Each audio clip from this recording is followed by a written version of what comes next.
Welcome to Open Book, where Raj Shekhar opens his heart and the mind.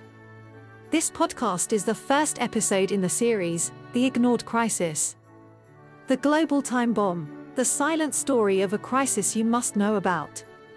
Every time you blink, somewhere in the world, a memory disappears. A name. A face. A cherished moment, gone.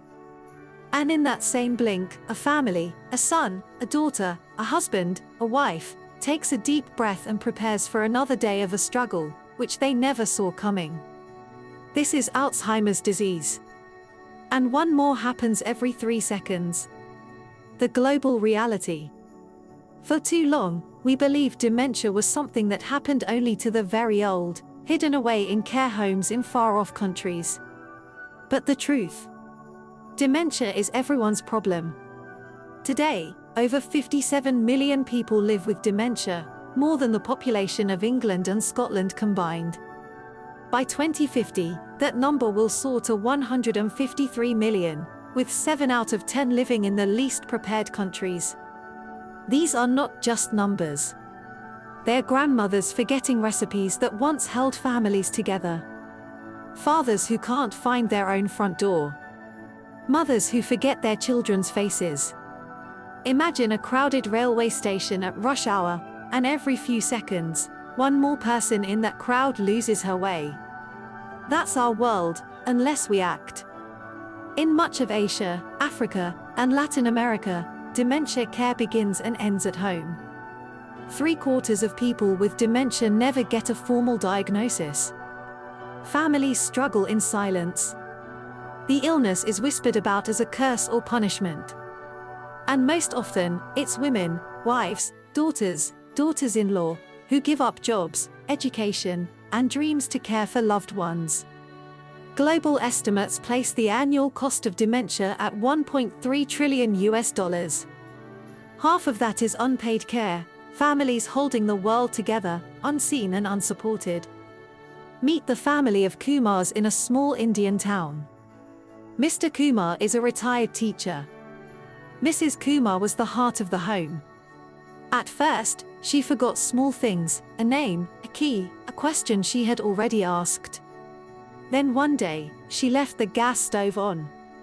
Another day, she wandered off, frightened and lost. No diagnosis. No guidance. No specialist nearby. Their daughter left her job to care for her mother. Their son sends money from abroad, but it's never enough.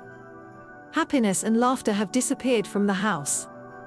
Multiply their story by millions, and you will see the hidden price of Alzheimer's, unpaid, unseen, and unending. This crisis doesn't stop at the family's door. It ripples outward, straining health systems, draining pensions, and pushing generations into impossible choices. The burden falls heaviest on women, the young, and the poor. It's more than a medical problem. It's a social, economic, and humanitarian emergency, and a test of our collective humanity. But despair is not the end, it is a warning. Across India, the Alzheimer's and Related Disorders Society of India, ARDSI, is proving that change is possible. Through helplines, memory cafes, caregiver training, and awareness drives, they're teaching families that dementia is not a curse, it's a condition that can be faced with dignity. You don't need to be a policymaker to make a difference. Use your voice and talk about dementia. Support local groups. Protect your own mind, eat well, move often, sleep deeply, and stay connected. Prevention is your need. Alzheimer's isn't just about loss, it's about what we choose to remember, and how we care for one another. Every fact shared, every stigma broken, every act of kindness bends the curve of this crisis. So take a breath. Blink. In that blink, someone, somewhere, is losing a memory. But maybe, because of you, they won't lose their dignity too. For an expanded version of this podcast, you can read the blog. In our next episode, we go one step closer, into the very first signs that something may be changing. What are the early clues that whisper that a brain may need help? Join me for episode 2, 7 Early Signs of Alzheimer's Disease Everyone Should Know. It might just help you recognize the moment when early action can still change the story. You've been listening to Open Book, where the heart and the mind meet. Until next time, take care of your memory and of each other. If you find this interesting and useful, please support by subscribing, commenting, and sharing with those who will benefit. Thank you.